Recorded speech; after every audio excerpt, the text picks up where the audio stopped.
Para continuar donde nos quedamos.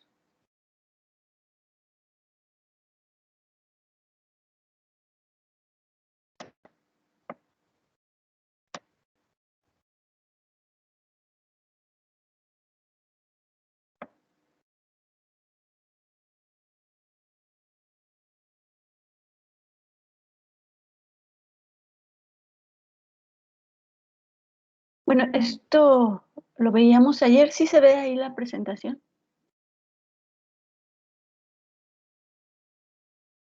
Sí, sí se ve. Y estas diapositivas las veíamos ayer, de que a partir de cualquier vía, el tóxico tiene que atravesar las membranas celulares o abrirse paso entre las células. Y entonces hacíamos esta clasificación de los sistemas de transporte en pasivo y activo. Esta la comentábamos también ayer. El transporte pasivo tiene estas dos características: a favor de un gradiente de concentración y sin gasto de energía. Y bueno, comentábamos que son estos tres tipos de transporte pasivo los que pueden ocurrir. Creo que hasta aquí nos quedamos, ¿verdad? Y vimos esta ayer todavía, bueno, el lunes más bien, ¿sí se acuerda?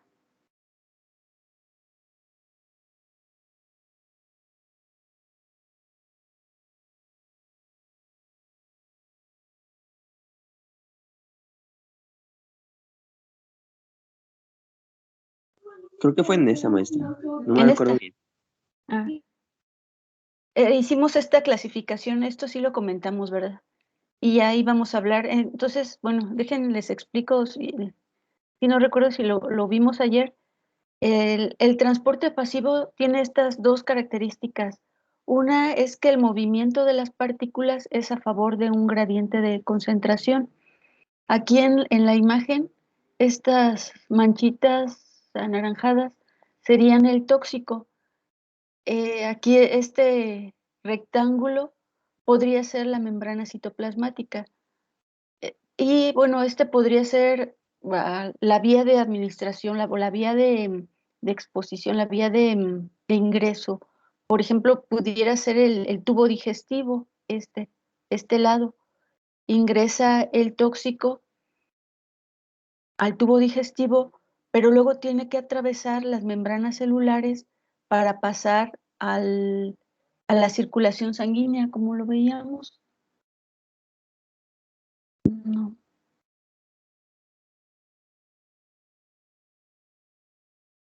Bueno, en estas diapositivas, en esta precisamente, tiene que atravesar estas células. En este caso, estas podrían representar las células que forman el epitelio gastrointestinal, y estas, a lo mejor estas que están aquí más acomodadas, podrían ser las del endotelio vascular. De cualquier manera, un tóxico que ingresa y que está en el estómago, por ejemplo, para llegar hasta la sangre, tiene que atravesar todas estas células. Entonces lo hace por algún sistema de transporte. Aquí lo más, me regreso aquí, como el área más amplia es precisamente las membranas celulares, es más probable, si hablamos de probabilidad, de que pudieran ingresar por estos, a través de las propias membranas, porque hay más, ocupa más área que lo que dejan los espacios entre las células. Entonces, bueno, por eso lo pensamos aquí. El transporte pasivo es el transporte a través de la membrana y es a favor de un gradiente de concentración. Quiere decir que va de una alta concentración a una menor concentración. Y este movimiento de las partículas continúa hasta que las dos partes de la membrana, en este caso la membrana celular, están a la misma concentración. En ese momento en el que se alcanza un equilibrio, ya deja de haber este gradiente de concentración y el movimiento ya se detiene. Aquí también, pues, es sin gasto de energía, no hay gasto de energía en este movimiento. Y son estas 3 sistemas de transporte lo que utilizan los tóxicos para ingresar al organismo.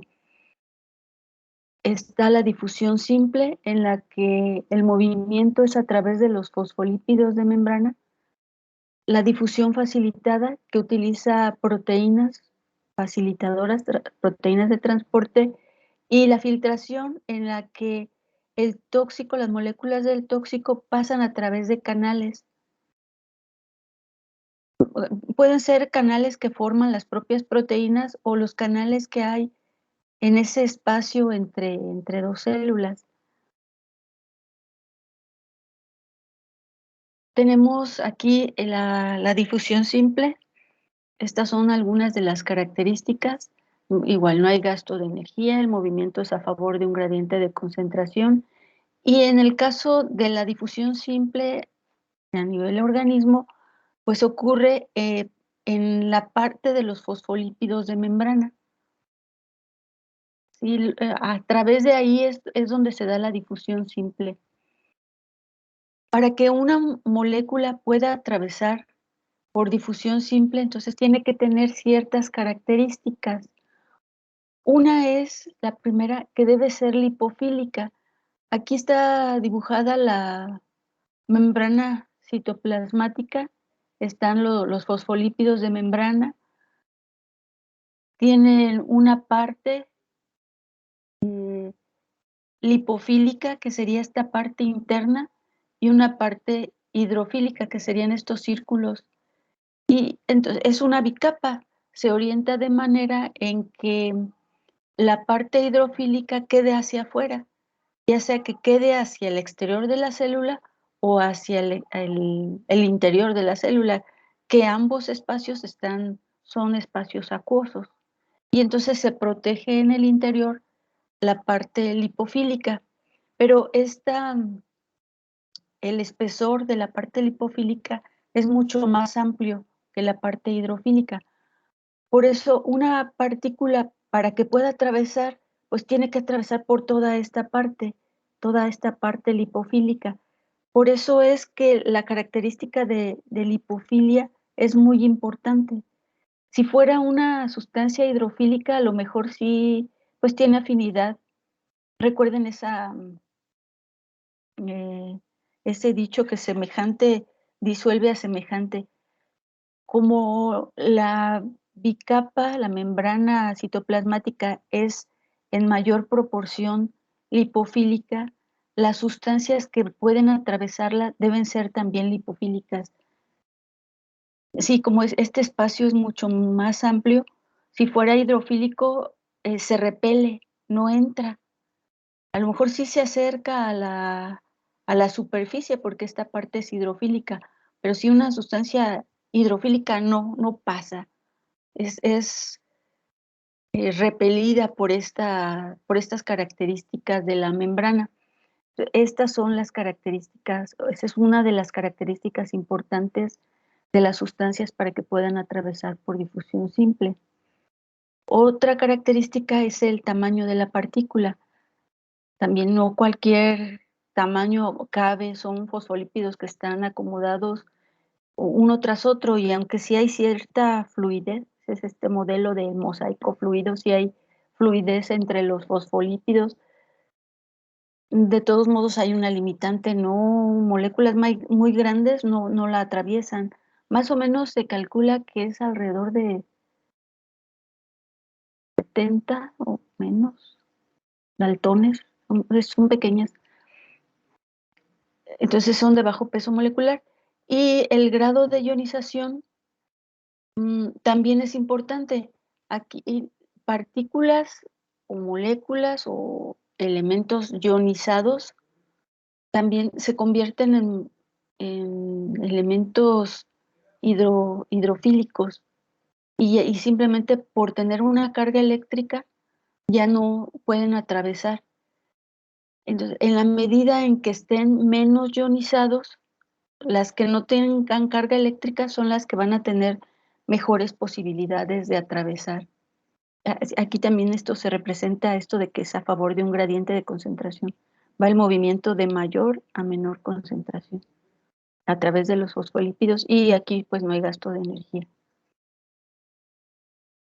En esta diapositiva trato de explicar un poco mejor esto, lo del grado de ionización. Acá están los ácidos, muchas de las sustancias, no todas, pero sí hay muchas de las sustancias tóxicas o son ácidos débiles o bases débiles. Y entonces están en su forma, en equilibrio, están en su forma no ionizada y en su forma ionizada. Bueno, aquí está representado así el ácido y representé así la base, aunque bueno, a lo mejor no es exactamente así, esto más bien es como para una base fuerte, pero aquí lo que quiero resaltar es esto de que una base puede estar en su forma no ionizada o en su forma ionizada o con carga eléctrica, si ven, el ácido no ionizado o los protones con carga positiva y el hidroxilo con carga negativa. Aquí también la base débil en su forma no ionizada o en su forma ionizada, aniones y cationes. Aquí sería al revés, cationes y aniones. Esto de que esté en las especies en esta forma o en esta forma depende básicamente de dos características. Una es la característica propia de la sustancia y bueno, se habla de un pKa, que es está relacionado con esta capacidad de disociación. Y la otra es el pH del medio. Dependiendo de la relación entre el pKa de la sustancia y el pH del medio, es que se van a encontrar de manera o en mayor concentración o estas especies o estas especies. Por ejemplo, en el pH ácido del estómago, si ingresa un tóxico de naturaleza ácida, en ese pH lo más probable es que ese ácido esté en su forma no ionizada. ¿Qué sucede? Pues esta que no tiene carga eléctrica va a poder atravesar fácilmente por difusión simple, así atravesando todas estas células o membranas citoplasmáticas y va a poder atravesar fácilmente por difusión simple. Un ácido en el pH ácido. Y en cambio las bases en el pH ácido del estómago dominan las formas con carga eléctrica. Y a esta forma con carga eléctrica le cuesta más trabajo atravesar por difusión simple. Es más probable que no se absorba en el estómago. Ya después cambia el pH, bueno, acá lo menciono, en el estómago es de 1 a 3.5 y ya pasando hacia los intestinos se va alcalinizando.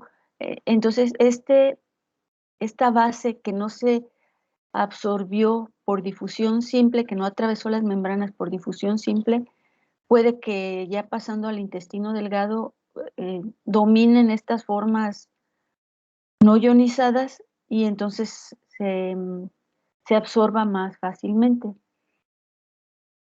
A eso se refiere el grado de ionización y es importante, y en especial cuando hay una diferencia en el pH de un lado y de otro. Aquí, bueno, es muy claro que aquí está más ácido que la sangre está alrededor, muy próxima a 7, estaba aquí, alrededor de 7, más bien arribita como 7.1, un poco depende puede variar un poco en ese punto 1, punto 3, puede variar un poco, pero sí está alrededor de 7. Y en la sangre, en el estómago, pues sí, sí es un pH más ácido. Ahora, este pH, si hablamos de una intoxicación, un ingreso a través del estómago, puede modificarse este pH, ya sea al alcalinizarlo, uno es con bicarbonato, bueno, aquí está, el bicarbonato de sodio, se puede alcalinizar. Hay otras sustancias que también incrementan el pH. Muchos de los antiácidos pueden incrementar el pH y entonces se modifica este pH. O, bueno, se puede acidificar. Aquí también depende de lo que se busque. Puede ser con ácido, algún tipo de ácido cítrico, ácido ascórbico, incluso amoníaco también provoca acidificación. No sé si esto queda claro, muchachos.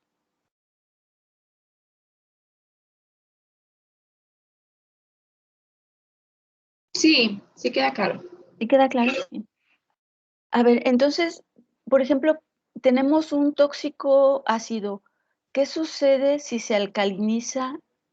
Si junto con el ácido se da un tratamiento de alcalinización y se administra bicarbonato de sodio, ¿qué sucederá con la absorción?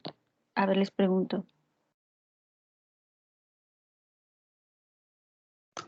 Pues será menor porque cuando se consume lo básico, el pH del estómago va a variar y entonces la absorción, el ácido se va a, no, sí, ionizar y entonces ya no va a atravesar tan fácil la membrana. Ajá, muy bien, sí. Muy bien, esa es la explicación que tiene que ver con esta reacción de ionización. Hacia dónde va a estar orientada depende de la naturaleza de la sustancia, pero sí depende del pH, si está, del pH del medio, si está en esta forma o si está en esta. Muy bien, esa es la explicación. Esto es importante aquí y en especial en el estómago. mm, para estas sustancias que varían el pH. También podría suceder algo parecido en sustancias a lo mejor dispersas en el agua, donde también pudieran estar ahí ionizadas o no ionizadas y se facilite o no la absorción por vía dérmica. También ahí sería importante. Bueno, este es el grado de ionización. Este es un ejemplo. Está el ácido benzoico en este tóxico. El porcentaje de ionización, el porcentaje de no ionización es el 99% en un pH de 2. El ácido benzoico no está ionizado, entonces este se absorbe fácilmente en el estómago. En cambio, si ven, en la medida en que va aumentando el pH del medio, va aumentando la proporción de ionización, ¿sí? De tener casi completamente no ionizado a tenerlo casi completamente ionizado.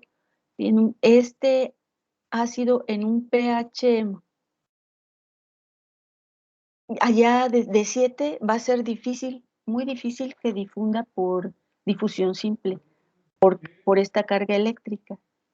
Al contrario de la anilina va a estar, bueno, aquí no ionizado, sería al revés, acá está, no ionizado, punto 1 en un pH de 2, en un pH ácido, la anilina va a estar no ionizada, entonces en ese pH ácido, por ejemplo, del estómago, va a ser difícil que se absorba. Incluso, pero a medida en que aumenta el pH, ya si esto pasa a los intestinos, al intestino delgado, al intestino grueso, va a ir aumentando el porcentaje de especie no ionizada, hasta encontrarlo casi completamente no ionizado. Esto tal vez ya, si recorriéramos el tracto digestivo, en el estómago no se absorbe, pero ya llegando al intestino grueso, casi se puede absorber completamente, porque ya no tiene carga eléctrica. Y aquí, bueno, aquí la carga eléctrica sería en más, en esta parte. Bueno, esto con respecto a la difusión simple. La difusión facilitada es, es diferente, también es un sistema de transporte pasivo, también el movimiento es a favor de un gradiente de concentración y no hay gasto de energía. Pero sí se utiliza una proteína portadora, proteína facilitadora. Bueno, aquí en la imagen está la proteína. Si ven, es una proteína de membrana, están los fosfolípidos y está la proteína de membrana, una proteína integral transmembranal. Mm, Y bueno, lo que sucede es que estos círculos anaranjados serían el tóxico, se asocia supongamos que esta es la parte externa y el movimiento va a ser hacia allá. Entonces, esta sustancia tóxica se asocia a la proteína y esta simple asociación hace que la proteína se voltee. No hay gasto de energía, simplemente se acomodó por, eh, por esta asociación. Es un movimiento mecánico. Y tiene todo esto tiene que ver con ese modelo del mosaico fluido de la membrana. Como no es algo estático, los fosfolípidos están en continuo movimiento, las proteínas también. No siempre en estas proteínas integrales, no siempre es la misma cara que se ve de un lado y de otro. Sí pueden girar sobre su eje, que es lo que sucede en esta difusión facilitada. Entonces, si ven, se pega aquí la proteína y esta se voltea y ahora la sustancia, el tóxico, queda del otro lado y se separa. Son asociaciones débiles, mm, puentes de hidrógeno, fuerzas de Van der Waals, son las que rigen esta asociación. En realidad está también asociándose y disociándose. Entonces aquí puede que dentro de la célula del citoplasma se disocie y ya quede del otro lado. Y este movimiento se da favorablemente en esa dirección cuando la concentración acá es mayor. Esa es la difusión facilitada. En la filtración, bueno, aquí, cuando, como en el caso de la difusión simple, veíamos que deben ser lipofílicas porque tienen que atravesar por las membranas. En este caso, más bien son sustancias lipofóbicas, pero la característica más importante es de que sí tienen que tener cierta afinidad, capacidad de unirse a las proteínas. También no cualquier sustancia puede utilizar este sistema de transporte. Necesita poder formar algún tipo de enlace con la proteína de membrana para que pueda moverla la proteína de membrana. Este es el otro sistema de transporte pasivo. Aquí el movimiento es a través de poros. Por ejemplo, aquí están dibujados los fosfolípidos y esta es una proteína transmembranal, una proteína integral, va de lado a lado. O pueden ser varias proteínas juntas formando un canal, un espacio, un puente, pues es un espacio. Y como acá hay líquido y acá hay líquido, es acuoso, solución acuosa, dentro del canal pues también están llenos de agua, de la misma sustancia, es un transporte de líquidos. Aquí sí, las sustancias que ingresan a través de estos poros tienen que ser hidrofílicos. Sí, tampoco es tan fácil que una sustancia lipofílica atraviese por este canal. Como es soluble, más bien hidrosoluble, tiene que tener esa característica para poder pasar por este poro acuoso. Es muy común que utilicen estos poros acuosos los iones que tienen carga eléctrica, entonces no pueden atravesar por difusión simple y este sería el sistema de transporte que utilizan, o uno de los sistemas de transporte que utilizan los iones. sin gasto de energía. Aquí en la imagen, en este lado, está dibujado un capilar, un vaso capilar, y están las células endoteliales, pues las células que conforman el vaso capilar y las células endoteliales. Aquí está dibujado en sentido contrario, pero igual, de cualquier vía de ingreso hacia la circulación sanguínea puede atravesar a través de las células o en estos espacios. Aquí también esto se llama filtración, que serían los espacios que dejan las células, los espacios entre las células, ahí hay filtración. Entonces son los tres tipos de transporte pasivo. ¿Hasta aquí alguna duda, comentario? Sí, tal vez ya lo habían visto, sí lo recuerdan así.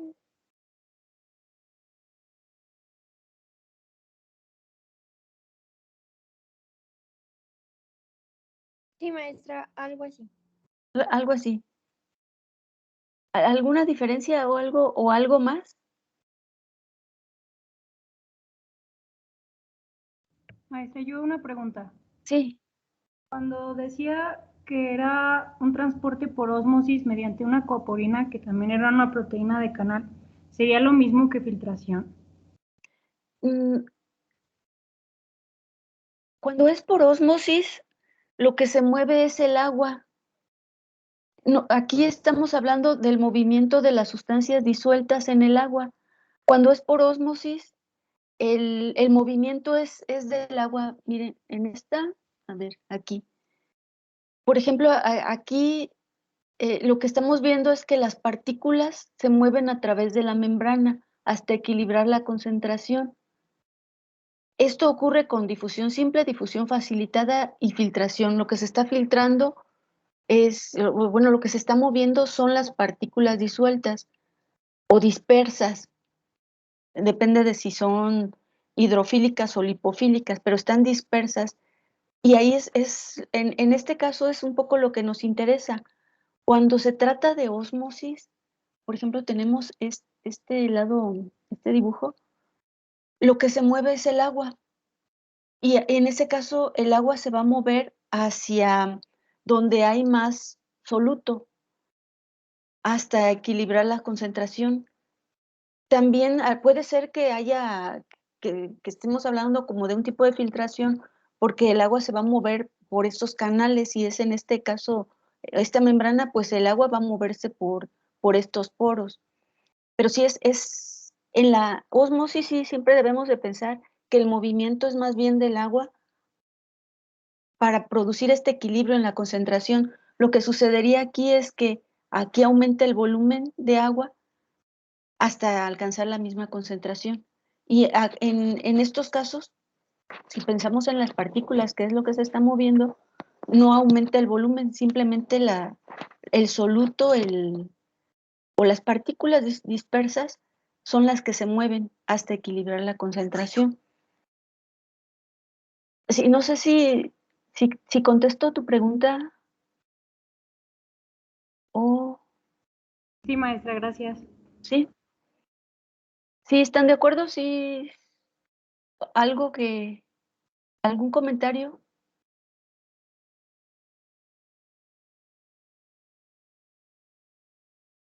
Porque, bueno, esto es importante y verlo así, a lo mejor, y luego a veces lo vemos muy químicamente y no lo analizamos como si fuera una membrana celular, una membrana biológica, pensando en fosfolípidos, y luego conocemos estos términos más bien, más químicamente pensando en una membrana, otro tipo de membrana semipermeable, pero esto ocurre en la membrana celular y es lo que ocurre.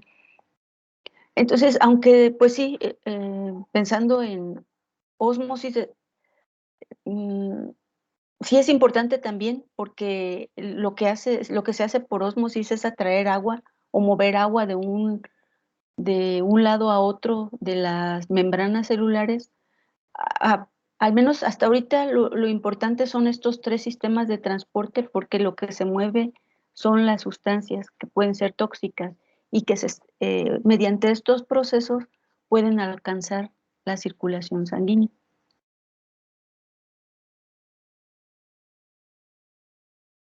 Este es otro sistema de transporte, otro grupo de sistemas de transporte, el transporte activo. En este caso hay un gasto de energía, se necesita energía para que funcionen. El movimiento es en contra de un gradiente de concentración, es decir, va de una menor concentración a una mayor concentración. Y el movimiento, como que ahí no importa, mueve las partículas como es con gasto de energía, pues las está moviendo, aunque del otro lado haya una alta concentración.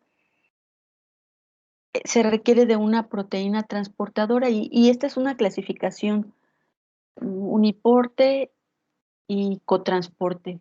Uniporte es cuando una sola molécula es la que se mueve y cotransporte cuando dos moléculas diferentes utilizan o son necesarias e indispensables para que funcione el sistema de transporte. Y bueno, ahorita especificamos lo que es importe y antiporte. En el uniporte, movimiento de una sola molécula, tenemos este ejemplo de la bomba de protones.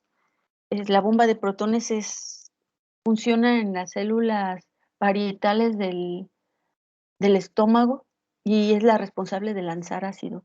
De hecho, estos protones, pues es el ácido que cae en la luz del estómago. Hay un gasto de energía, el ATP se hidroliza en ADP y fosfato. Y bueno, hay cierta especificidad. Aquí lo que se está moviendo son los protones. Si alguna sustancia tóxica tiene el suficiente parecido con estos protones, puede utilizar este sistema de transporte y producir esta absorción y en por cualquier vía de exposición. El simporte, que ya es un tipo de cotransporte, el movimiento de las moléculas, aquí en este caso tenemos un ion y una molécula, es en la misma dirección, pero se requieren de las 2 moléculas para que se mueva o para que funcione. Aquí, entonces, esta es una bomba de glucosa y sodio. Esta también es una célula, esta es una célula del epitelio gastrointestinal y es una de las maneras en que se ingresa glucosa de que se absorbe. En este caso, pues la glucosa puede ser más bien considerado un nutriente, igual que el sodio, pueden ser parte de los alimentos. Entonces, esta bomba funciona específicamente para eso, pero algunos tóxicos tienen las suficientes características de parecerse en especial a la glucosa, pero igual puede ser al sodio, y están presente la otra contraparte, la molécula contraparte, puede funcionar esta bomba y transportar también al tóxico. Y aquí, bueno, no está especificado, pero hay gasto de energía también y el movimiento puede ser en contra de un gradiente de concentración. Hay diferentes bombas en el organismo que mueven iones, mueven diferentes moléculas, sustancias. A veces, aquí sí pueden ser incluso de tamaño, de peso molecular grande. Se mueven ácidos, bases, orgánicos de alto peso molecular. Y bueno, este es uno de los, y el otro es el antiporte, en el que también se requieren 2 diferentes sustancias para que funcione la bomba. Esta es pues la bomba a lo mejor la más conocida, la bomba de sodio y potasio, en la que hay el movimiento de potasio, de hecho se necesitan 2 iones de potasio, se mueven en una dirección y el sodio en dirección contraria, por eso es antiporte. A veces también luego le llaman contratransporte, pero este es el ejemplo. Y también igual algunos sustancias tóxicas pueden utilizar esta bomba u otra que funcione de esta manera como antiporte, moverse una en una dirección y otra en otra dirección. Y aquí pueden ser que, ya sea que las dos sustancias sean tóxicos o que una de ellas sea tóxico y utilice el otro elemento que de por sí se iba a mover con esta bomba. Aquí está representada la energía como ATP, que se hidroliza a ADP y fosfato. Y bueno, estos son los sistemas de transporte activos.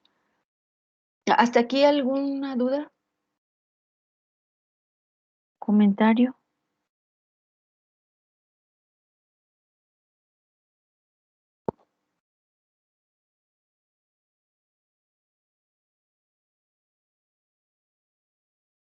No, todo bien. Todo bien. Gracias.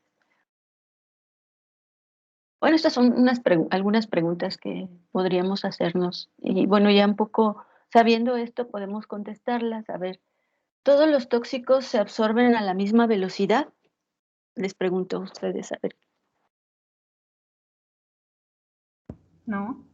No, ahorita vimos algunos factores que afectan, que tienen que ver, y bueno, vemos que pensando en los sistemas de transporte, pues va a haber algunos que atraviesan más rápidamente que otros. Y bueno, va a depender tanto de características del propio tóxico como del sitio o de la vía de ingreso y de los sistemas de transporte que estén disponibles. Entonces, sí, efectivamente no todos los tóxicos se absorben a la misma velocidad y tardan lo mismo o del mismo tiempo en hacer su efecto.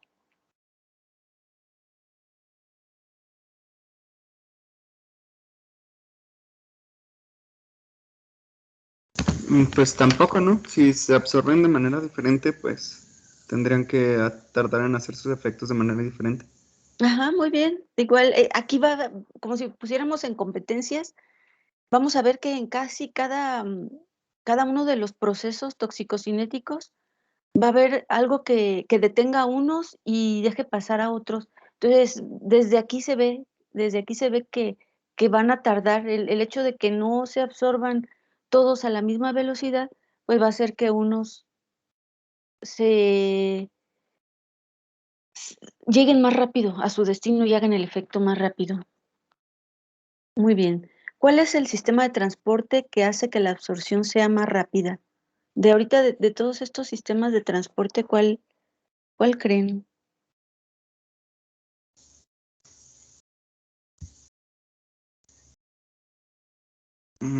Yo diría que en sí los de transporte pasivo, ¿no?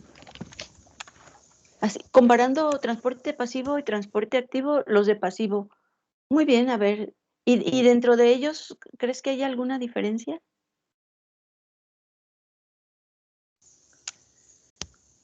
Mm, ¿No sería el de filtración? No sería, si no escuché bien. Ah, el de El- filtración. O sea, eso.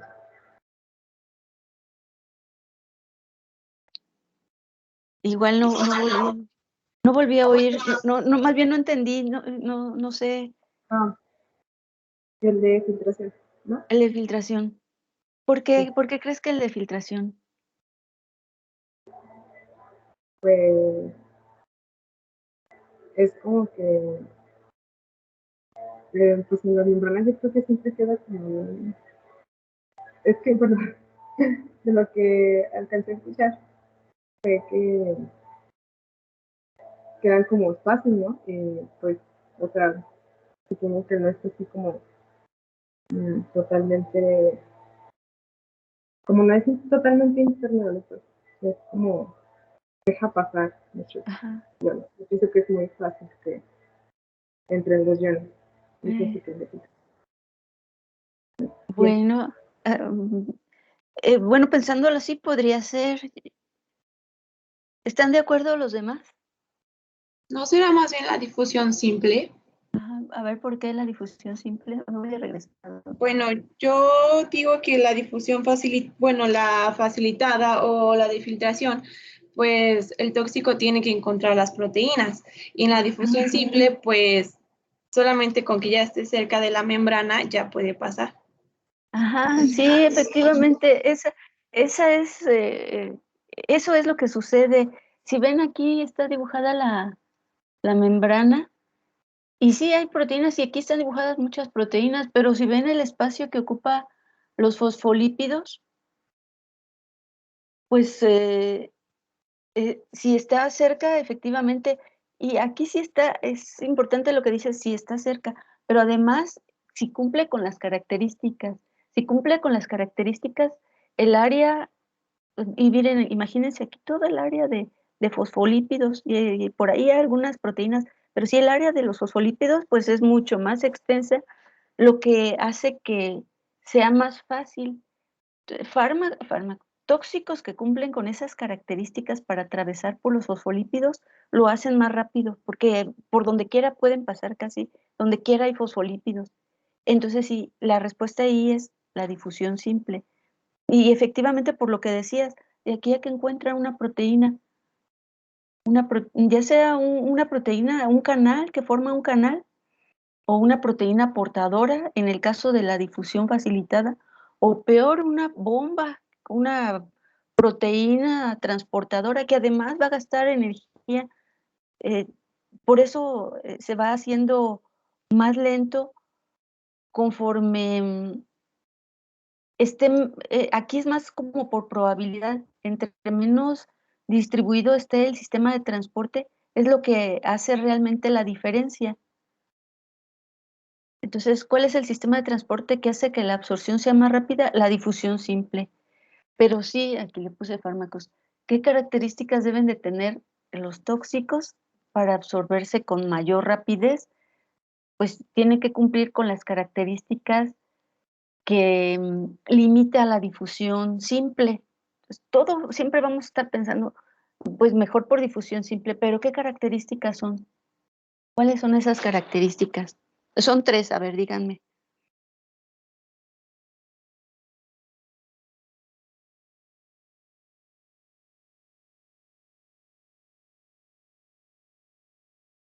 ¿Tiene que pasar a través de los fosfolípidos?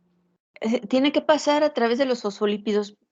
Y entonces, ¿cuáles serían características de la sustancia, del tóxico, para que pueda atravesar por los fosfolípidos? Debe ser lipofílico, tiene que tener un bajo peso molecular y el grado de ionización debe ser bajo, ¿no? Muy bien, esas son las tres características. Y si cumple con esas características, pues se va a absorber muy rápido y seguramente va a hacer el efecto también muy rápido.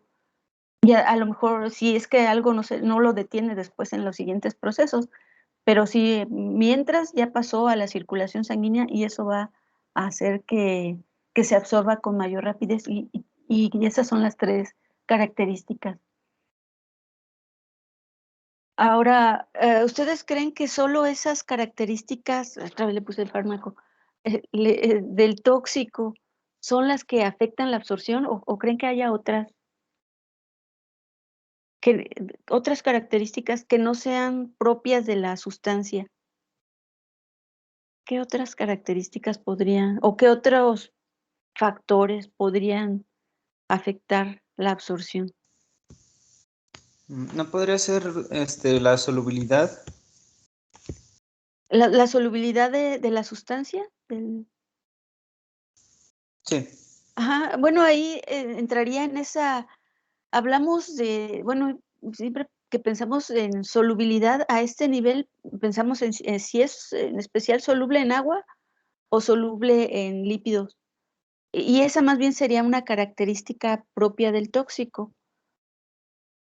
Entonces, bueno, esas son las que habíamos mencionado. Sí, su solubilidad debe ser mayor en lípido para que pueda atravesar por difusión simple. Si no es soluble en lípidos, no puede atravesar por difusión simple, entonces va a buscar otro sistema de transporte. Si encuentra un poro acuoso, a lo mejor pasa por filtración o una proteína acarreadora, portadora, facilitadora, pues va a utilizar ese sistema. Si no, a lo mejor va a tener que recurrir a un sistema de transporte activo. Pero, bueno, ese es importante, pero es una característica del tóxico. Pero más bien la pregunta era como que si se imaginan que otros factores pudieran afectar la, la absorción. ¿El pH? El pH, ahí el pH sería algo que no es una característica propia del tóxico. El pH efectivamente es una característica del medio que puede afectar la absorción. Y lo veíamos en el ejemplo del tracto digestivo, cómo va variando el pH y cómo se facilita la absorción de la misma sustancia dependiendo del pH o del punto donde esté por esas variaciones en el pH. Esa es una muy buena. Y bueno, hay varios otros factores. Aquí, bueno, tenemos las características del tóxico, que serían estas: el peso molecular, la lipofilicidad, la lipofilia y el grado de ionización, que es lo que hemos estado mencionando. También pueden ser características de la vía de ingreso, como ya lo mencionaron, pues está el pH, es muy importante y tiene que ver y se relaciona muy directamente con este grado de ionización. Pero bueno, hay otros factores: el grado de irrigación, el área de contacto. En el caso de la vía digestiva, pues las enzimas digestivas, este metabolismo de primer paso, la circulación enterohepática de la que ya comentábamos ayer, pues también estas serían características de la vía de ingreso. También la presencia de alimentos, cuando es por vía digestiva, la presencia de alimentos o de otras sustancias en el aparato digestivo pueden afectar la absorción de los tóxicos. Bueno, ahorita vemos, estas son las mismas que ya comentaron y que ya quedaron muy claras: las características del tóxico, de bajo peso molecular, ser lipofílico y sin carga eléctrica o no estar ionizado.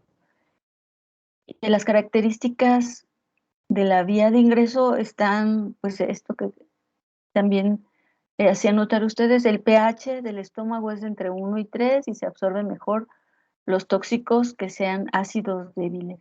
Y ya en el colon, donde hay un pH entre 7 y 8, se absorben mejor las bases débiles. Cuando es esta vía de ingreso, también puede afectar esto de la motilidad intestinal, cuando es por vía digestiva, que podría ser como una patología. En situaciones en las que de por sí hay diarrea o vómito, el peristaltismo intestinal está acelerado, el movimiento intestinal está acelerado. Entonces, las sustancias que estén pasando por el tubo digestivo van a pasar más rápidamente, muy rápidamente, de manera que no va a haber como mucho tiempo para que alcancen a pasar a la circulación. Entonces, esto es por esta vía. Cuando el movimiento de los intestinos está acelerado, disminuye la posibilidad de absorción. Y eso sucede en caso de vómito o diarrea. Otra característica de la vía de ingreso puede ser este grado de irrigación. El grado de irrigación se refiere a la vascularización sanguínea. Entre más vascularizado esté el sitio de contacto del tóxico con el organismo, si en las proximidades está muy vascularizado, pues es más probable que se dé la absorción por esta vascularización. Por ejemplo, aquí se hace una comparación también del aparato digestivo. Los intestinos tienen una mayor vascularización que el estómago. Comparativamente, en esos dos órganos, pues la absorción sería mejor en en los intestinos porque tienen mayor grado de irrigación. A mayor grado de irrigación, mayor o mejor absorción, mayor y mejor absorción, con más velocidad. Mm, bueno, eso también aplica en vías respiratorias, también en general son áreas muy vascularizadas, entonces también se facilita ahí la difusión de las sustancias desde el aire que ingresen hasta los alvéolos y de ahí difundan a la circulación sanguínea. También por ese grado de vascularización.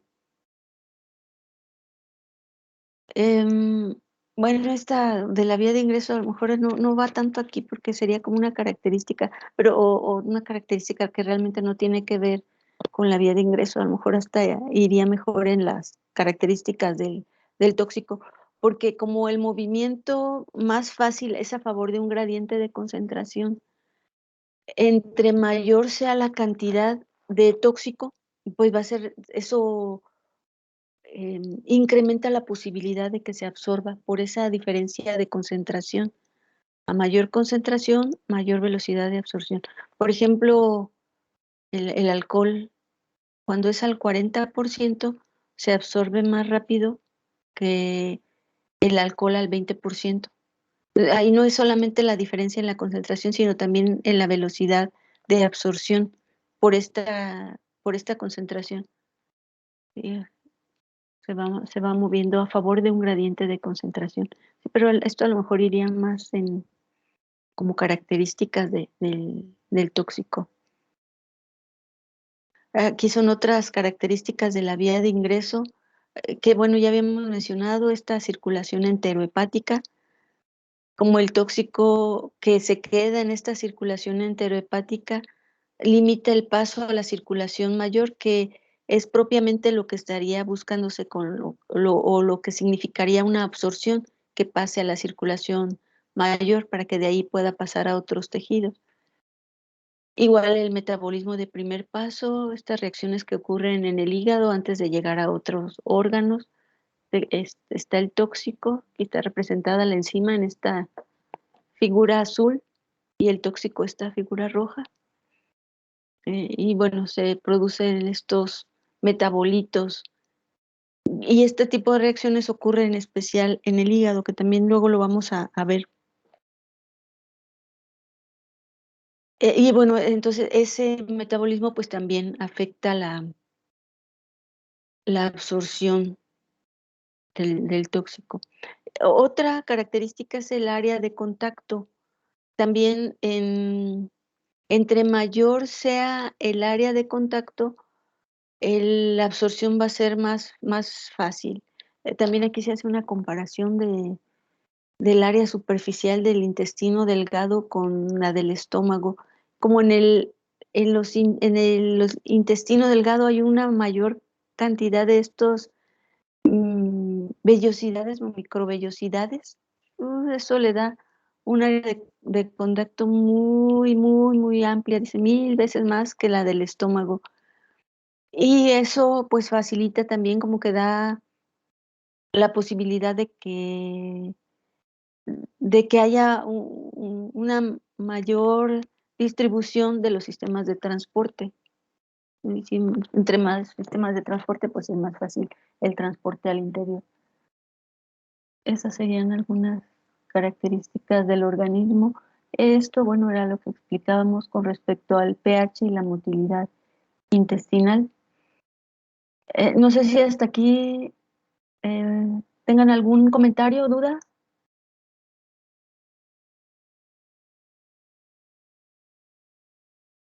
Maestra, Sí, yo quería preguntarle respecto a la presentación anterior, ajá. que decía que el tóxico que está en circulación enterohepática limita su paso a circulación mayor. No me queda muy claro eso. Ajá. En esta, ¿verdad? Aquí. Sí. La circulación enterohepática, Bueno, esto sucede cuando el tóxico ingresa por vía oral, por vía digestiva. Esto que está representado aquí como en color cafecito sería el tubo digestivo. Y del tubo digestivo tenía otra diapositiva, déjenme ver si aquí la tenía en otra presentación. No me acuerdo. Ahí está.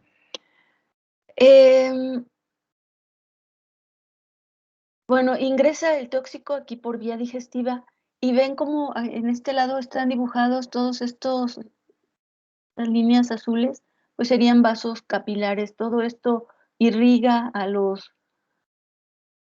a esta parte del aparato, bueno, a las diferentes partes del aparato digestivo. Y entonces, y esto, bueno, sobre todo está colocado así, dispuesto así como para poder aprovechar los nutrientes y pasan a la circulación los nutrientes. Pero estos mismos sistemas que sirven para aprovechar a los nutrientes, pues también sirven para transportar a los tóxicos.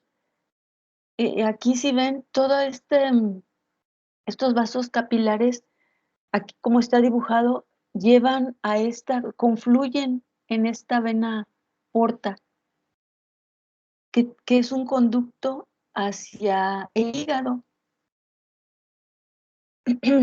Entonces, acá es eso, este es el tubo digestivo y ya después de haber pasado por todo este tubo digestivo, confluyen en la vena porta que lleva a las sustancias nutrientes y no nutrientes tóxicos, los lleva al hígado. La circulación enterohepática esta es la primera parte de esta circulación enterohepática. Lo que sucede aquí es que del hígado es regresado nuevamente al aparato digestivo, al tubo digestivo, y es solo porque hay otros conductos directamente al intestino delgado, que es vía biliar.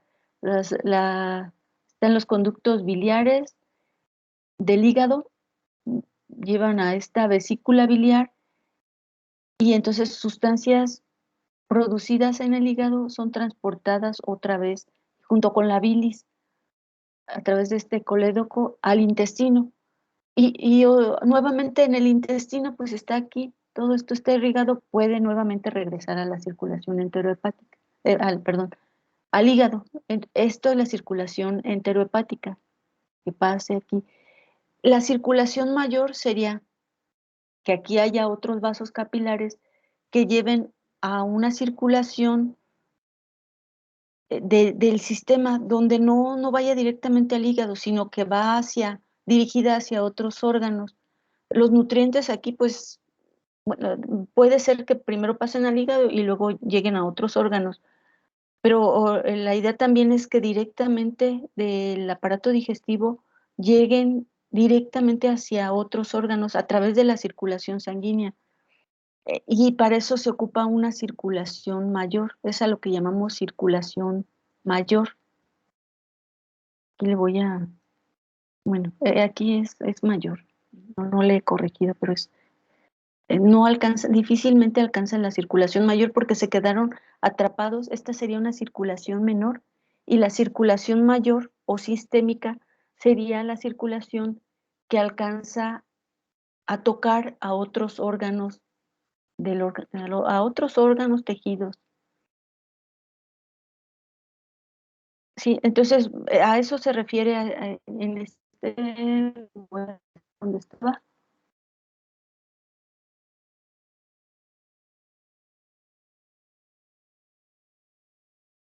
Aquí, metabolismo de primer paso, circulación enterohepática es esto, el tóxico que está en circulación enterohepática, es decir, se quedó aquí atrapado entre el intestino delgado, hígado, vesícula, conductos biliares, colédoco, aquí, y no llega a la circulación mayor donde puede distribuirse a otros tejidos. A eso se refiere, no sé si queda más claro. Sí, maestra, muchas gracias. Y entonces es por eso que siempre tiene afección el hígado, ¿verdad? Sí, Porque es detoxificador.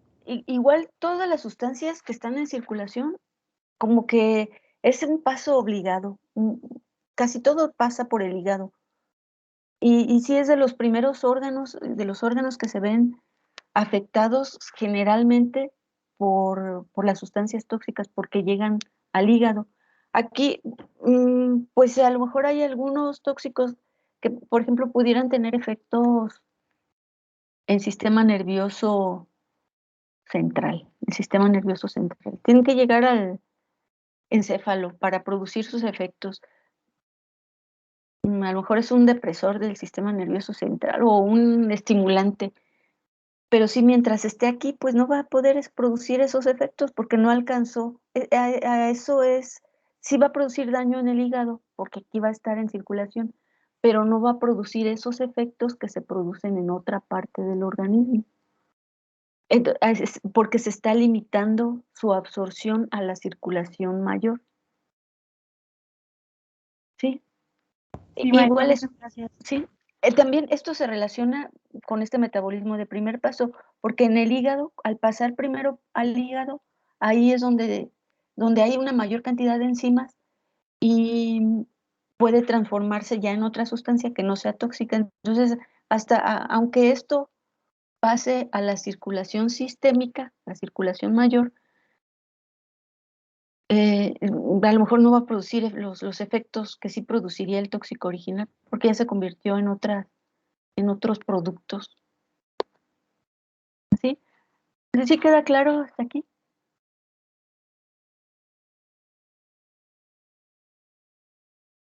Sí, maestra. Sí.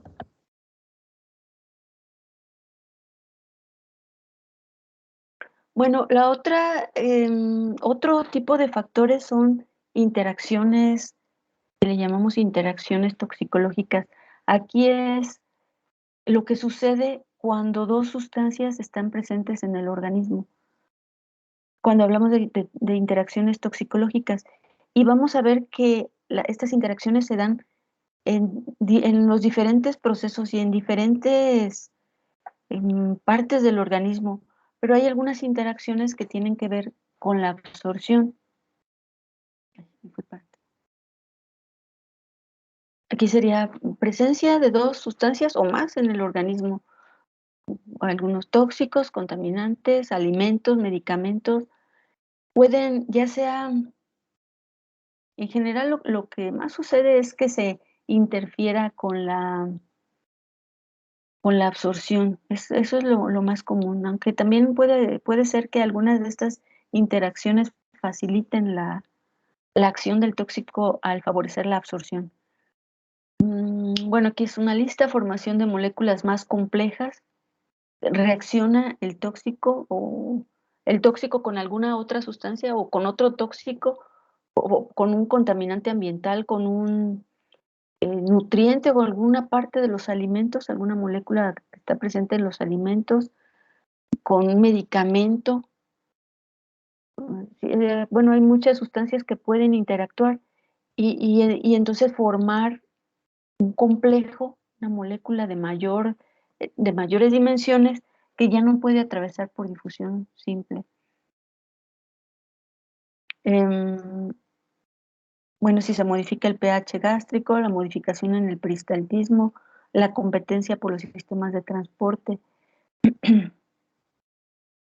Aquí, bueno, si se forman estos compuestos de mayor tamaño o si hay una competencia por el sistema de transporte, aquí en esto de competencia por el sistema de transporte, sobre todo se da como que más comúnmente en los sistemas de transporte activo, porque no son así como muy específicos, o más bien son como muy específicos, y entonces hay sustancias que de manera natural utilizan ese sistema de transporte.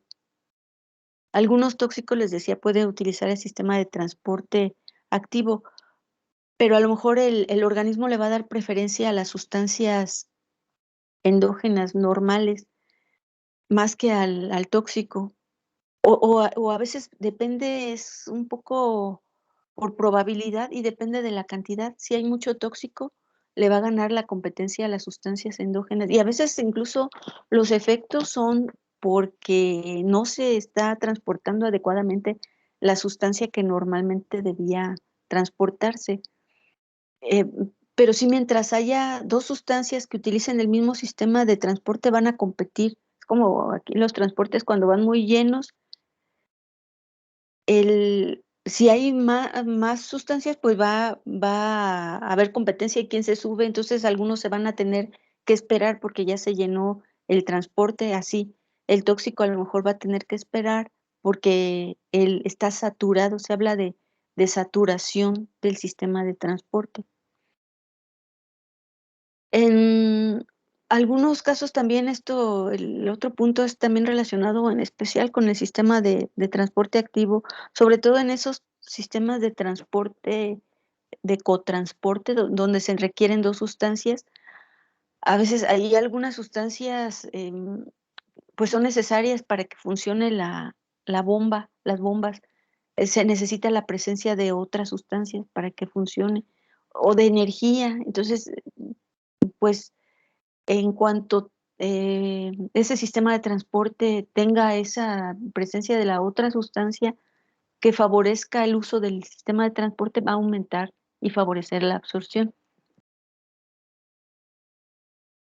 Bueno, aquí algunos ejemplos. Esto a nivel también gastrointestinal, es la formación de moléculas complejas.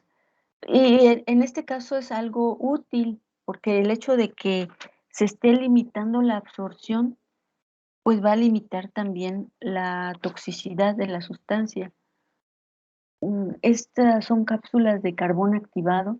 El carbón activado es pues una sustancia que tiene una superficie de contacto muy amplia y en su superficie pueden adherirse diferentes sustancias, partículas. Aquí miren, está representado el tóxico en este circulito rojo y el carbón activado.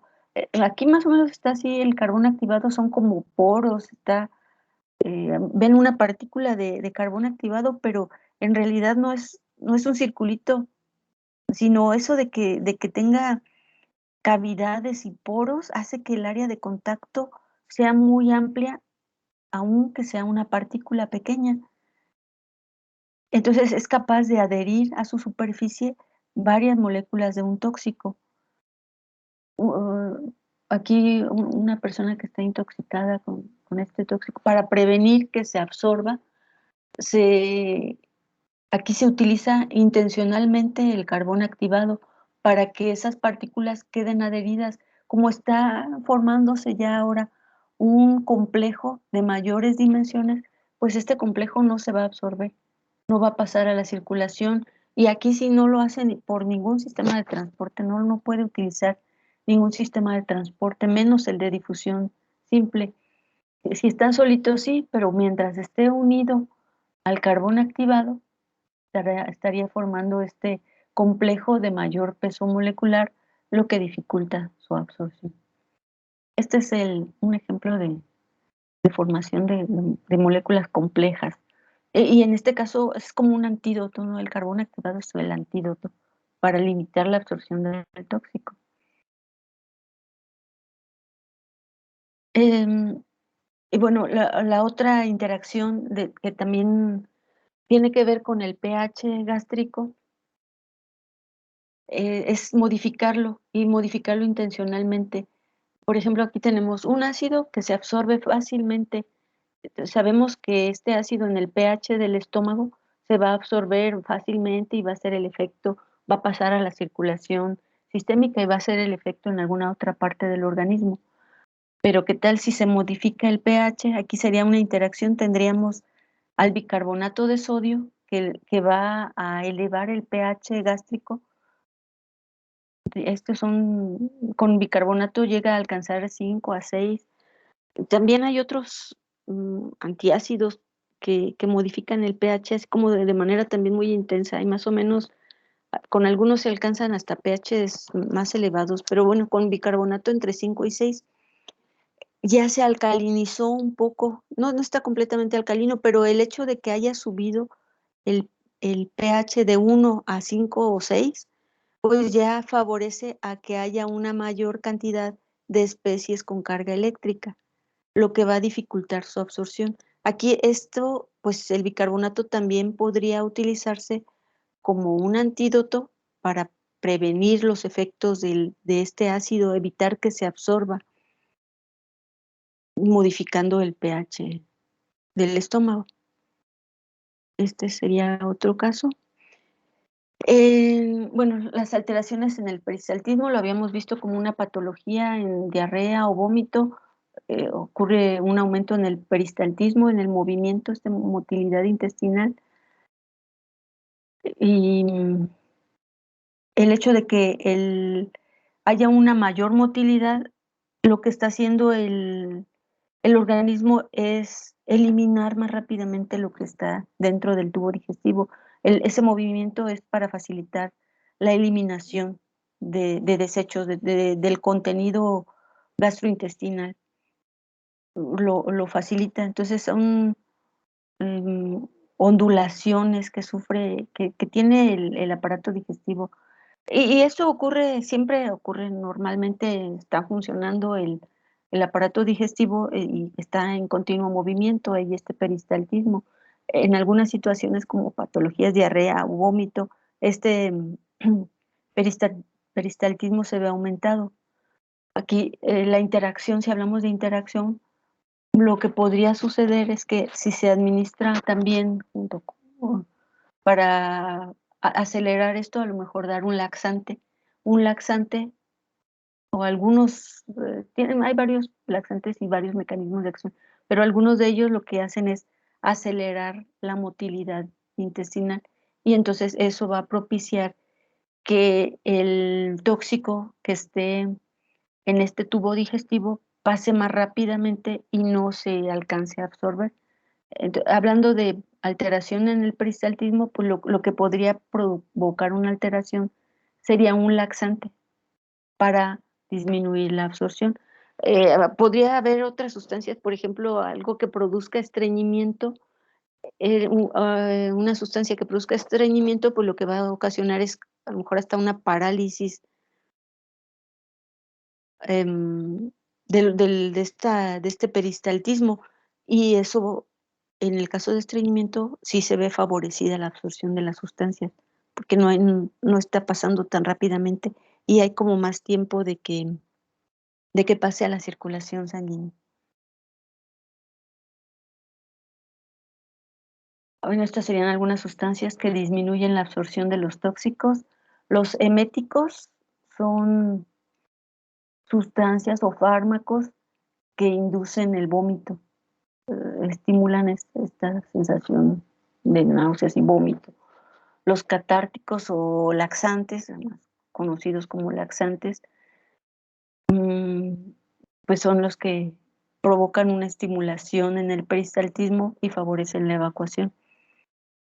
Los agentes alcalinizantes, como ya lo veíamos, para tóxicos ácidos, el carbón activado, aquí está dibujado, así, miren cómo son puros como canales y poros, entonces eso le da una amplia área de contacto. Sí, se utiliza mucho en algunas intoxicaciones, en especial con toxinas y con bacterias. Y estos se quedan adheridas a la superficie y es más fácil que se eliminen. Aquí hay otro, los quelantes. Los quelantes son también moléculas que, en especial, que reaccionan o forman complejos con metales. Aquí está, es una caricatura, esto como viene aquí, pero está el hierro, que sería el metal, y este sería el quelante dibujado como un cangrejo. Y pues lo que hace es formar como una red de conexión que bordea al metal. Y entonces aquí se está formando este quelato, que es un complejo del quelante con el metal. Aquí también pues el hierro no se absorbe, que va el quelante. Por ejemplo, en una intoxicación con algún metal podría administrarse algún quelante y hay muchos em, tipos de quelantes. A lo mejor han oído del EDTA o incluso el hidróxido de aluminio de la leche de magnesia también forma tipo de complejo con el hierro y con otros metales. Entonces este complejo, este quelato, pues no se absorbe y eso le resta, en principio, la capacidad de absorberse, pero también la capacidad de producir los efectos adversos al no pasar al sistema. Bueno, estos son algunos ejemplos. Que es más o menos lo que es como un resumen de lo anterior. La motilidad intestinal, la manera en que se puede modificar puede ser estimular o inhibir la motilidad intestinal. Si se estimula la motilidad, va a disminuir la absorción. Si se inhibe la motilidad, va a aumentar la absorción. Lo del pH del medio, que ya también lo comentamos ampliamente y que en especial pues aplica al aparato gastrointestinal. En el estómago puede modificarse el pH del estómago administrando bicarbonato y entonces hacer que se absorban menos esos ácidos. Bueno, el grado de irrigación a lo mejor ya no tendría que ver con interacciones.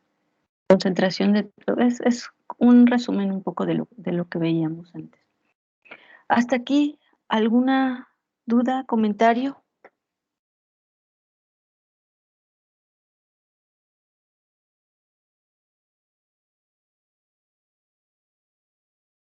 Maestra, ¿me podría repetir qué son los herméticos?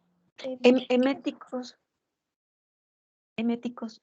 Son sobre todo fármacos, igual puede haber otra sustancia, no necesariamente fármacos, pero que ahí hay por diferentes mecanismos, estimulan el vómito, inducen al vómito. Ese es un emético. Y aquí está la figurita, está vomitando. Y eso, pues, igual que los catárticos o laxantes, disminuyen la probabilidad de que la sustancia tóxica esté en el aparato, en este caso en el aparato digestivo, y no haya pues disminuye la probabilidad de que pase al sistema mediante la absorción. Esos son los eméticos, sería un tipo de interacción. El emético en este caso no es realmente el que sea el tóxico. Si hablamos de interacción, puede ser que se administre el emético, este fármaco o sustancia que induce el vómito, para eliminar y evitar que un tóxico o otra sustancia se absorba a nivel gastrointestinal. Esto se utiliza para en algunos casos de intoxicación. En algunos sí se puede utilizar. Por ejemplo, hay algunos que no es recomendable inducir al vómito porque son sustancias muy agresivas que si pasan pues por las vías, por el esófago, la garganta, puede producir lesiones muy severas. Igual primero tiene que darse como un tratamiento o de plano utilizar sondas para extraerlo, para que no toque directamente la mucosa del esófago y de la boca, produzca quemaduras. Pero hay en algunos casos en los que, o algunos tipos de tóxicos en los que sí es posible inducir el vómito y simplemente limitar la absorción. Pero sí, bueno, ya cada tóxico tiene sus características de tratamiento. Estos serían algunos en los que se disminuye la absorción y disminuye la toxicidad. No sé si queda claro. Sí, maestra, muchas gracias. De nada. Maestra, Sí. bueno, en este caso se está hablando del cuerpo humano, ¿no? Aparato digestivo. Sí. Pero, por ejemplo, no sé, en los quelantes o el carbonato, ¿se puede ocupar en otras situaciones, o sea, más grandes o algo así? Sí, así como de remediación, en caso Ajá, sí, de Ajá, del ambiente, sí, sí, Sí. también se utilizan. Bueno, son tratamientos, de hecho, en este caso, generalmente cuando se hacen estos quelatos, se hacen como generalmente más hidrosolubles. Muchas veces en desastres así ambientales se han utilizado quelantes como para hacerlos más solubles y facilitar también la eliminación. Quedan atrapado el tóxico, pero también se hace soluble. Entonces, el lavado de la región, o de la zona contaminada, también se favorece la eliminación de esa manera. Sí, sí hay varios quelantes que son utilizados, incluyendo también, bueno, quelantes como el EDTA es utilizado, se solubiliza.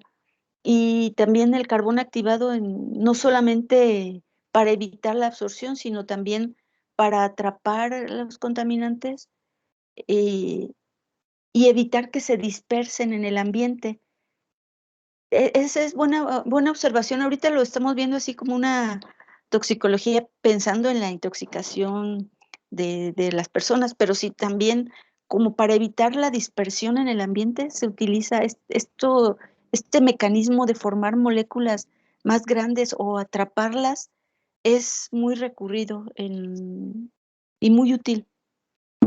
No solamente con sustancias, igual cuando hablamos de un poco de fitorremediación, también ocurre algo parecido. Los contaminantes llegan a adherirse, por ejemplo, en el suelo a las raíces bueno, a las raíces de la planta o a algún componente del suelo, y eso sería esta absorción, evita la dispersión del contaminante. Sí, sí, esto es muy útil en toxicología en general. Muy bien, gracias. Sí, de nada. ¿Algún otro comentario? Sí, maestra. A ver. Sí, bueno, de hecho, tenía que ver un poquito ahorita con lo de los eméticos. No sé si lo preguntaron ahorita o no, porque se me fue el internet. Pero, por ejemplo, ¿qué pasa si, por ejemplo, estás en una situación o en un lugar que quizás no hay el medicamento cercano, algo así, y no sé, te pica una araña o algo, ¿sí se puede inducir así a provocar el vómito, aún así, aunque sea riesgoso? ¿Te refieres por otro? Es que sí, habría que saber y conocer las características del tóxico em, y las indicaciones para el tratamiento. Lo que les comentaba es que no todos, en todos los casos se recomienda el inducir el vómito. Sí, si no, bueno, porque hablaba de interacciones, entonces hablaba de un medicamento que indujera el vómito, pero puede ser algo mecánico. Si está recomendado o no está contraindicado inducir el vómito en caso de alguna intoxicación, puede hacerse incluso mecánicamente, inducirse mecánicamente. Aquí, sobre todo, más que, bueno, igual puede ser una picadura, pero sí es como más común en el caso en el que el tóxico ingresó por vía oral, como para evitar que se absorba en la mucosa gastrointestinal. En ese caso es más. Ya cuando, por ejemplo, en una picadura de araña o de serpiente, el tóxico ingresó por otra vía y es muy probable que entre ya a circulación. En ese caso hay otros tratamientos para contrarrestarlo, porque de lo que se trata es un poco de evitar o que llegue a su sitio de acción o que llegando a su sitio de acción haga el efecto. En esos casos de picadura o cuando ingresó por otra vía, sí, más bien el emético es mucho más utilizado cuando el tóxico ingresó por vía oral y está en aparato digestivo. Aquí sería como casi para evitar que se absorba en la mucosa gastrointestinal. Ok, está Sí, bien, maestra, gracias. sí, Sí. no, de nada. ¿Algún otro comentario?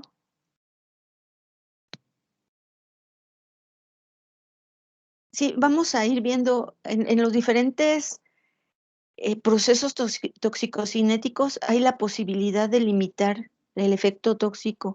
Aquí sería bueno, aquí sería con otras sustancias, administrar otras sustancias que disminuyan la absorción. En este caso, las interacciones toxicológicas son importantes porque no se está, lo que se busca es cómo limitar la absorción para contrarrestar, sí, para evitar que el tóxico llegue a hacer su efecto. Pero sí, casi en cada punto vamos a ver. Vamos a ver un poco de todavía otro ratito. Los voy a dejar salir temprano para que descansen. Pero sí, otros 10 minutos para no ocupar las 2 horas completitas. Son, sí, otros 10 minutos. Bueno, entre cualquiera de los factores que afectan la absorción, lo que van a hacer es modificar la velocidad o la cantidad de tóxico que se absorbe, la velocidad con que se absorbe o la cantidad. En ambos casos, si esta modificación se hace intencionalmente con el fin de contrarrestar la absorción, si se disminuye la velocidad, pues va a estar pasando al sistema, a lo mejor no se interrumpe completamente, pero va a estar pasando a lo mejor de manera más gradual. Si de plano se disminuye la cantidad, pues también puede ser que ingrese al organismo una menor cantidad que no alcanza los niveles suficientes para producir toxicidad. Este es un término que, bueno, es utilizado mucho en toxicocinética, pero igual también en toxicología ambiental, en toxicología como más pensando no solamente bueno, tiene una acepción un poco más amplia que lo que vamos a ver, pero esta biodisponibilidad es como una medición de la cantidad y velocidad con que los tóxicos alcanzan la circulación sanguínea. Es una medida de la absorción, la biodisponibilidad. Y bueno, sí hablamos de tóxicos biodisponibles cuando tienen las características para pasar al sistema.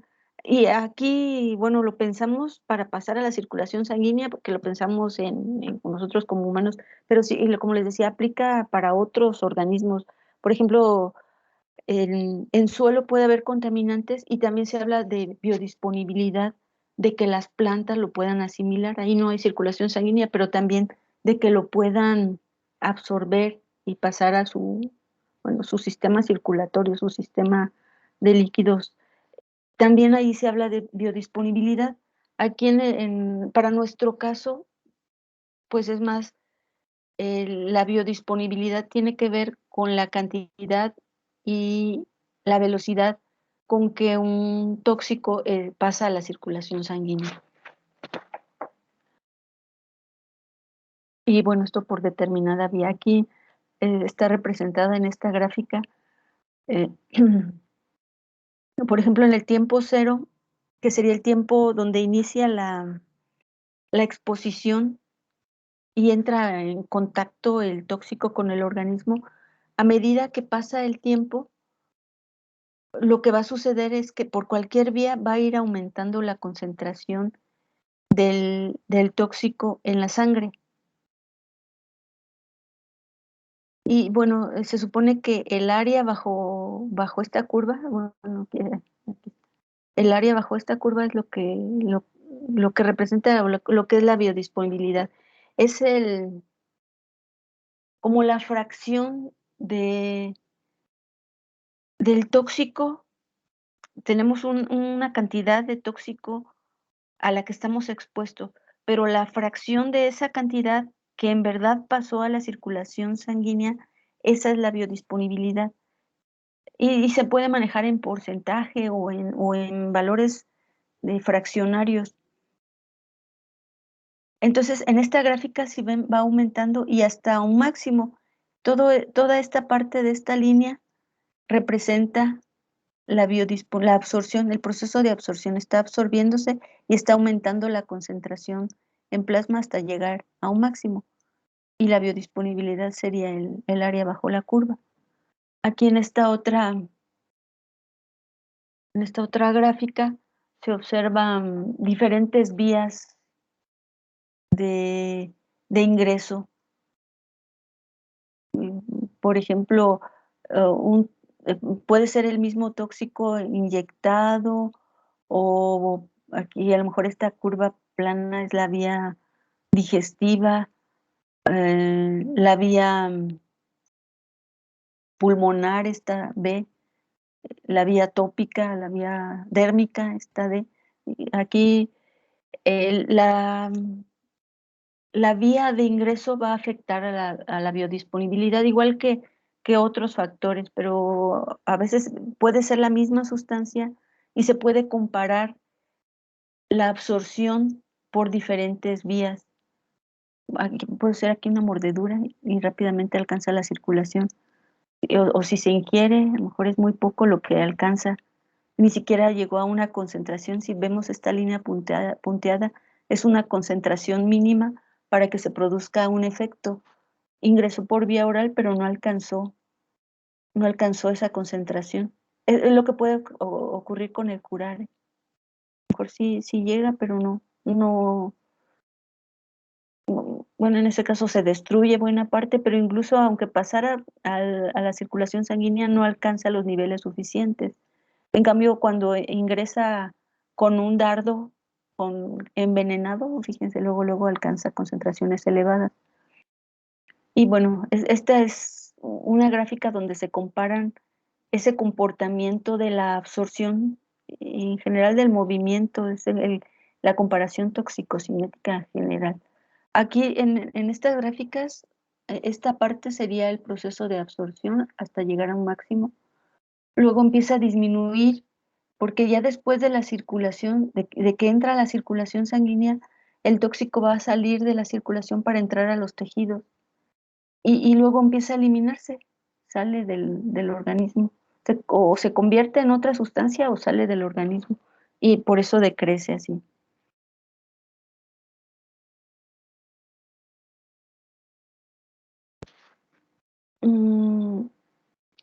Bueno, esta es un poco, es la biodisponibilidad oral, se compara con otras vías, es el grado y velocidad con que una forma activa accede a la circulación y alcanza su lugar de acción. Esa sería la biodisponibilidad. Conclusiones, bueno, vamos a terminar. Los tóxicos pueden pasar a la circulación sanguínea a partir de cualquier vía en el proceso de absorción. Los tóxicos se absorben utilizando algún sistema de transporte a través de las membranas celulares. La absorción de los tóxicos está condicionada por distintos factores que veíamos que tienen que ver con características de la sustancia, características de la vía de ingreso, las interacciones son importantes y la biodisponibilidad es una medida de la absorción de los tóxicos. Aquí, como lo vimos, una medida de la absorción pensando en la circulación sanguínea, pero les decía, este término aplica también igual para otros organismos, aunque no hablemos de circulación sanguínea para plantas. ¿Qué tan biodisponible es esa medida de esa capacidad de poder absorber y incluir en su sistema a una sustancia, cualquier organismo? Bueno, esto sería hasta aquí con respecto a la absorción. No sé si quedó claro esto último. ¿Tengan alguna duda, comentario?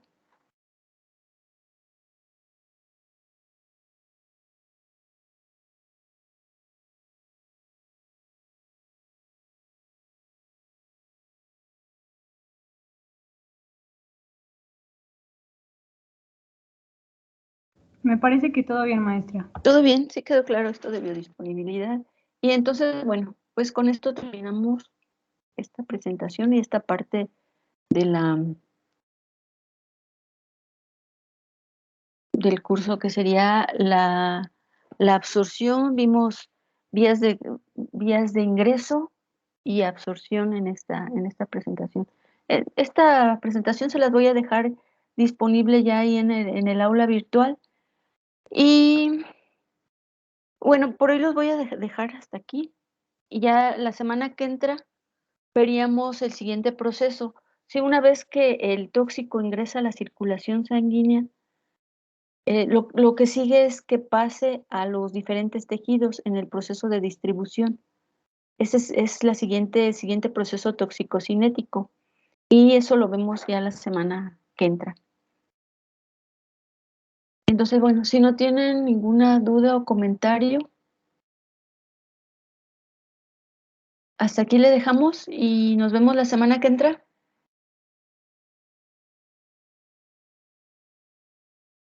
Sí, maestra, gracias. Gracias a ustedes, muchachos. Muchas gracias, Que tengan maestra. buen día. Nos vemos.